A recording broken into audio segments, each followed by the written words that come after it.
Hello everyone, how are you doing? This is MD Tech here with another quick tutorial.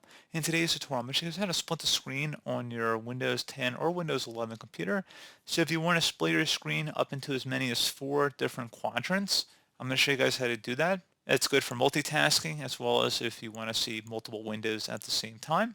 I'm going to show you guys how to do that, and we're going to go ahead and jump right into it. So basically it's just Windows Arrow, by the way, so most of you guys probably already are familiar with that, but some people might not, so I just wanted to make a brief tutorial about it.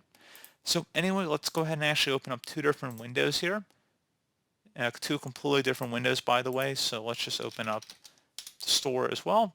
So let's say we want to have each one of these screens take up half of the screen. Just drag the top bar of the window over to the far left or right side or top, depending on what side of the screen you want it to take over.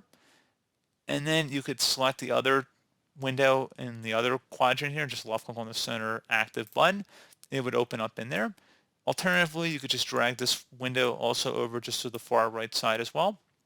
And you could do this for up to 4 different icons as well. So if you have 4 different programs, you can use 4 different corners of your screen.